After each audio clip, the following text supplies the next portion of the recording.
Hello friends, welcome to SSC coaching centre. दोस्तों, आज के वीडियो में हम बात करेंगे किस्त वाले प्रश्नों की। ठीक है, किस्त वाले प्रश्न कितना इंपॉर्टेंस रखते हैं ये बात आप सभी जानते हैं। ठीक है, तो किस्त वाले प्रश्नों को आज की वीडियो में हम करना सीखेंगे। जो बच्चे किस्त के प्रश्नों को करना नहीं जानते हैं उनके लिए यह वीडियो बहुत ही महत्वपूर्ण होने वाला है, तो पूरा वीडियो देखिएगा। चलिए स्टार्ट करते हैं। पहला प्रश्न है, कमल ने 6,800 रुपये उधार लिए जिनका दो समान वार्षिक किस्तों में भुगतान करना होगा। यदि चक्रवृद्धि ब्याज की दर 12.5% वार्षिक हो तो प्रत्येक किस्त की राशि क्या होगी। आपको मैं पहले ही बता दूं, जो मतलब रहेगा वो रेट से रहेगा, दर से रहेगा। तो दर कितनी है? 12.5% की ये आपकी दर है। तो इसको पहले सही फॉर्म में लिख लीजिए। 2 का गुना 12 से करूंगा 24, 24 में एक जोड़ूंगा 25, 25/2 रहेगा। कितना? 25/2% हो जाएगा। अब इसको मैं सॉल्व करूंगा तो 25/2% का मतलब आप सभी जानते हैं, बट्टे में 100 होता है, जानते हैं। तो ऊपर कितना? 25, और 100 का गुना 2 में करूंगा तो 200 हो जाएगा। 25 से कम 25 कटेगा, 25 से 8 बार में 200 कटेगा, 1/8। ठीक है, आपको सभी को पता है कि नीचे वाली वैल्यू प्रिंसिपल होती है। ठीक है, और नीचे में ऊपर वाली को जोड़ देंगे तो ये हो जाता है हमारा अमाउंट। मतलब ये है कि 8 रुपये पर 1 रुपया ब्याज का, तो 8 रुपया में 1 रुपया जोड़ दूंगा, ये हमारा अमाउंट हो जाएगा, मिश्र धन हो जाएगा। ठीक है, तो क्या करेंगे, एक तरफ प्रिंसिपल और एक तरफ लिखना है हमको अमाउंट। एक तरफ प्रिंसिपल, एक तरफ अमाउंट। तो प्रिंसिपल आपका कितना हो गया? 8 रुपया हो गया, और अमाउंट आपका कितना हो गया? 9 रुपया हो गया। बात क्लियर है? सभी को समझ में आ रहा है? किसी को भी प्रश्न में कोई समस्या नहीं होगी। अब आपसे क्या पूछा गया था कि यहां पर 12.5% वार्षिक हो तो प्रत्येक किस्त का मान क्या होगा। प्रत्येक किस्त का मतलब है कि एक किस्त का मान क्या होगा। ठीक है, कैसे पहचानेंगे? कैसे पहचानेंगे मैं आपको क्लियर करके बता दूं कि यहां पर जो अमाउंट है, जो आपका अमाउंट है, उससे यहां पर जो वैल्यू है वो कटनी चाहिए। अमाउंट से या फिर अमाउंट के स्क्वायर से, चाहे अमाउंट की पावर 3 से। तो मैं अमाउंट के स्क्वायर से काटूंगा तो अमाउंट का स्क्वायर, 9 का स्क्वायर कितना हो जाएगा? 81। और यहां पर 81 से कौन सी संख्या पूरी पूरी डिवाइड हो जाएगी? 81 से कौन सी संख्या पूरी पूरी डिवाइड हो जाएगी? 4050 हो जाएगी। तो ये आपके प्रश्न का बिल्कुल सही जवाब हो जाएगा। बात क्लियर है? सभी को प्रश्न अच्छे से समझ में आ रहा है? मैं पहले ही बता दे रहा हूं, आप 9 से कटा करके देखेंगे 81 पूरा पूरा कटेगा। ठीक है, अब यहां पर बहुत सारे बच्चों को यही तो कंफ्यूजन है कि कट तो सर हमारा 81 भी रहा है, लेकिन 8100, 4050 इसका आधा हो गया कि नहीं हो गया? इसका ये आधा हो गया कि नहीं हो गया? तो हम आगे आगे तो बहुत सारी संख्याएं होंगी भाई, 8100 से आगे भी और संख्या होंगी बहुत सारी। तो वो थोड़ी काटनी है, जो सबसे छोटी संख्या होगी वही तो हमारा एक किस्त का मान होगा। ठीक है, बात क्लियर है? तो 4050 हमारा एक किस्त का मान हो जाएगा, और दोनों किस्तों का मान कितना हो जाएगा? 8100 हो जाएगा। और आगे चाहे किस्तें कितनी भी बढ़ती चली जाए, अमाउंट कितना भी बढ़ता चला जाए। ठीक है भाई, 81 से आगे बहुत सारी संख्या कट जाएंगी, लेकिन कम से कम कौन सी कटेगी भाई? कम से कम, तो कम से कम 4050 है ना। ये हमारी प्रत्येक किस्त का मान हो जाएगा, एक किस्त का मान 4050। ये आपके प्रश्न का सही जवाब हो गया। बात क्लियर है? पहले ही बोल रहा हूं कि जिन बच्चों को किस्त वाले प्रश्न नहीं आते हैं, सीख लीजिए, बहुत काम आएंगे। अब देखेंगे हम अगला प्रश्न। अगला प्रश्न है, एक आदमी 10% चक्रवृद्धि ब्याज की दर पर 21,000 रुपए का ऋण लेता है। यदि ऋण की अदायगी 2 वार्षिक किस्तों में करनी हो तो प्रत्येक किस्त का मान क्या होगा? भाई मैंने क्या बताया आपको पहले ही कि आपको रेट से मतलब है। रेट कितना है आपका? 10% का है। 10% का मतलब 10 लिखेंगे, परसेंट का मतलब बटे में 100 होता है। ठीक है, 10 से कम 10, 10 से 100 कटेगा, 10 बार में हो जाएगा 1/10। पहली बताया, नीचे वाली वैल्यू प्रिंसिपल और नीचे में ऊपर जोड़ देंगे तो अमाउंट हो जाएगा। तो एक तरफ प्रिंसिपल लिखिए, एक तरफ अमाउंट। तो प्रिंसिपल कितना हो गया आपका? 10 रुपया हो गया। अमाउंट कितना हो जाएगा? 10 में 1 जोड़ देंगे, 11 आपका अमाउंट हो जाएगा। ठीक है, ये हो गया। मैंने क्या बताया? इससे कटनी चाहिए संख्या, इससे। तो आप स्क्वायर करके अगर काटेंगे तो जल्दी पता लग जाता है। तो 11 का स्क्वायर कितना होता है भाई? 121। तो 121 से कौन सा कट रहा है? सीधा सीधा पता चल रहा है कि 121 से 121 ये एक बार में कट रहा है, और इससे छोटी कोई संख्या नहीं है जो कट रही हो एक बार में। ठीक है, इससे छोटी कोई संख्या नहीं है, 12,100 सबसे छोटी है, यहां पे एक बार में कट रही है 121 से, सीधा सीधा कट गया। तो प्रत्येक किस्त का मान क्या होगा? 12,100 होगा। यह आपके प्रश्न का बिल्कुल सही जवाब है। समझ में आ गया प्रश्न? किसी को भी प्रश्न में कोई समस्या नहीं। यहां पर जो अमाउंट होगा, अमाउंट के स्क्वायर से संख्या कटनी चाहिए, अमाउंट के स्क्वायर से, अमाउंट की पावर 3 से, या फिर अमाउंट से ही केवल। ठीक है, बात सभी की समझ में आ गई। अब देखेंगे अगला प्रश्न।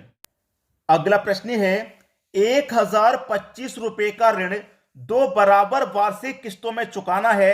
यदि चक्रवृद्धि ब्याज की दर 5% वार्षिक हो तो प्रत्येक किस्त का मान क्या होगा? देखिए, मैंने क्या बताया आपको, किससे मतलब है? रेट से मतलब है।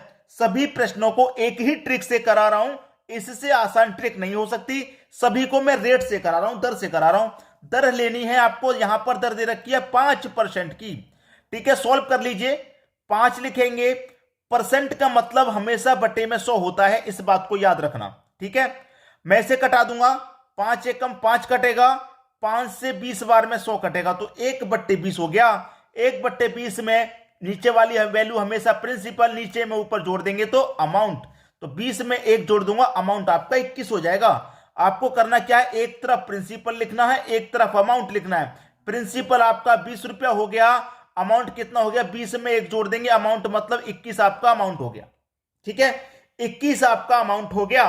अब यहां पर क्या करना है कि 21 से कटने वाली संख्या लेनी है। मैंने क्या बोला? अमाउंट से कटनी चाहिए। अगर मैं इस अमाउंट का स्क्वायर करूंगा, 21 का स्क्वायर तो बहुत ज्यादा हो जाएगा, इतनी बड़ी तो संख्या भी नहीं है, इतनी बड़ी तो संख्या भी नहीं है। तो मैं क्या करूं? 21 से ही काट के देख लूं। अब बहुत सारे बच्चे ऐसे होंगे कि जिन पर 21 में ही नहीं कट रहा होगा, जो 21 से नहीं काट पा रहे होंगे। बहुत सारे बच्चे ऐसे जो 21 से नहीं कट पा रहे, नहीं काट पा रहे ना, तो आप और सरल तरीका मैं आपको बता दे रहा हूं कि 21 के कर लो फैक्टर। फैक्टर कितना हो जाएगा? 7 गुने 3 कितना होता है? 21 हो जाएगा। भाई जो संख्या 7 से और 3 से कट गई, समझ लो वो 21 से भी कट जाएगी। समझ में आ गया? जो संख्या 7 और 3 दोनों से कट गई, वो 21 से भी कट गई। जो बच्चे 21 से नहीं काट पा रहे, वो 7 से और 3 से कटा करके देख लो। सबसे पहले मैं क्या करूंगा? 7 से कटा के देख लेता हूं। 7 से काटूंगा, 7 7 49, 6 बचेगा, 60 हो जाएगा। ये नहीं कटेगा भाई, 60 नहीं कटेगा। ठीक है, 7 से नहीं कट रहा। 560 को कटाऊंगा मैं, 7 8 56, 7 8 56 कट गया। 7 से तो कट गया, 3 से भी कटना चाहिए। ठीक है, 3 1 कम 3, 2 बचेगा, 26 हो जाएगा। 26 3 से नहीं कटता, ये भी गलत। दोनों से कटना चाहिए, सिर्फ एक से काम नहीं चलेगा, दोनों से कटेगा तभी तो 21 से कटेगा। यहां पर आ जाओ भाई, 7 8 56 कट गया, लेकिन 3 से 56 नहीं कटता, तो ये भी गलत हो गया। जब 3 ऑप्शन गलत हो गए जा रहे हैं, तो चौथा ऑप्शन तो अपने आप से ही हो जाएगा, लेकिन हम चेक करेंगे। 7 से कटाऊंगा मैं, 7 8 56, 56 से कम है 55, तो 7 7 49 कटेगा, 7 7 49, 6 बचेगा 51, 61 हो जाएगा। 7 7 56, ठीक है, 7 8 56। अब 61 में से 56 तक कट गया, तो कितना बचेगा भाई? 5 बचेगा। ठीक है, 5 बचेगा। 5 में 2 जोड़ देंगे, 52, 7 7, ठीक है, 7 7 49, 3 बचेगा, 35, 7 5 35, पूरा कट गया। 3 से भी कटा के देख लो, 3 1 कम 3, 2 बचेगा 25, 3 8 24, 1 बचेगा 11, 3 3 9, 2 बचेगा 22, 3 7 21, 1 बचेगा 15, 3 5 15। तो 3 से भी कटा, 7 से भी कटा, तो इसका मतलब 21 से भी कटेगा। डी ऑप्शन आपके प्रश्न का बिल्कुल सही जवाब होगा। समझ में आ गया प्रश्न किस तरीके से करना है? अब देखेंगे हम अगला प्रश्न। अगला प्रश्न है आपका 66,200 रुपए का ऋण 3 बराबर वार्षिक किस्तों में चुकाना है। यदि चक्रवृद्धि ब्याज की दर 10% वार्षिक हो तो प्रत्येक किस्त का मान क्या होगा? मैंने क्या बोला आपको? मतलब है तो सिर्फ रेट से, रेट दे रखा है 10% का, तो 10% की वैल्यू क्या होती है? 10 लिखेंगे, परसेंट का मतलब बट्टे में 100, 10 1 कम 10, 10 से 10 बार में 100 कट गया। ये प्रिंसिपल हो गया, 10 में 1 जोड़ देंगे, ये अमाउंट हो गया। ठीक है, इतना क्लियर? एक तरफ लिखो प्रिंसिपल, एक तरफ अमाउंट। प्रिंसिपल 10 हो जाएगा, 10 में 1 जोड़ेंगे, 11 आपका अमाउंट हो जाएगा। ठीक है, 11 आपका अमाउंट हो गया। तो मैंने क्या बोला? 11 की पावर 2 करूंगा, 121। 121 के नजदीक में कोई संख्या नहीं आ रही, तो मैं 11 की पावर 3 कर दूंगा, और 11 की पावर 3 कितना होता है? 1331। क्या 1331 के नजदीक में कोई आ रहा है? 1331 के नजदीक में पहला ही ऑप्शन आ रहा है, ये सही हो गया। मैंने क्या बोला, 11 से कटे या 11 की पावर 2 से कटे या 3 से कटे, बोला कि नहीं, अमाउंट से कटना चाहिए। अमाउंट जो है उससे कटे या फिर उसकी पावर 2 से कटे या फिर उसकी पावर 3 से कटे। तो पावर 3 रखने से पहला ऑप्शन पूरा पूरा कट रहा है, तो प्रत्येक किस्त का मान क्या होगा, 13,310 रुपया होगा। बात क्लियर है? उम्मीद करूंगा कि सभी को प्रश्न आसानी से समझ में आ गया, किसी को भी प्रश्न में यहां कोई समस्या बिल्कुल भी नहीं होगी। अब देखेंगे अगला प्रश्न। अगला प्रश्न है 45,500 रुपए की राशि 3 बराबर वार्षिक किस्तों में अदा करने पर प्रत्येक किस्त की राशि ज्ञात करें यदि चक्रवृद्धि ब्याज की दर 20% वार्षिक हो। कितने परसेंट वार्षिक? 20% वार्षिक। तो मैंने क्या बोला, जो रेट है उसी को लेना है, 20%। 20 लिखेंगे, परसेंट का मतलब बटे में 100, 20 एकम 20 कटेगा, 20 पंजे 100 कटेगा, 1/5, जिसमें नीचे वाली वैल्यू प्रिंसिपल, नीचे में ऊपर जोड़ देंगे तो अमाउंट। सबको क्लियर है ये बात?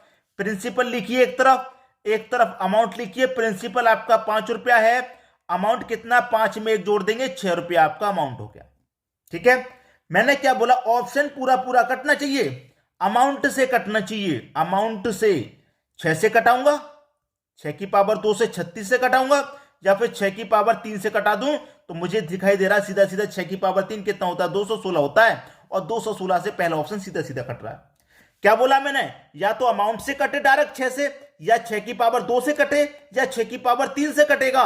डायरेक्ट कटा लो ना, 6 से क्यों चक्कर में पड़ रहे हो, स्क्वायर क्यों आपको याद होंगे, डायरेक्ट कटाइए, क्यों इतना समय ले रहे हैं। तो 6 की पावर 3 216, और 216 पहले ही ऑप्शन में है, मतलब 21,600 रुपये आपका सही जवाब हो जाएगा। बात क्लियर हो गई? उम्मीद करूंगा कि सभी को प्रश्न आसानी से समझ में आ गया होगा। तो इस वीडियो को देखने के बाद आपको कैसा लगा कमेंट बॉक्स में जरूर बताइएगा। अगर अच्छा लगा है तो शेयर वाला बटन दबा दीजिए और सभी तक वीडियो को शेयर कर दीजिए, क्योंकि बहुत सारे बच्चों को इस वीडियो की जरूरत होगी, मुझे मालूम है, और आपको भी मालूम है कि इस वीडियो की जरूरत बहुत सारे बच्चों को होगी। तो उन बच्चों तक आपको क्या करना है, वीडियो को शेयर करना है। ठीक है दोस्तों, वीडियो देखने के लिए आपका बहुत बहुत धन्यवाद।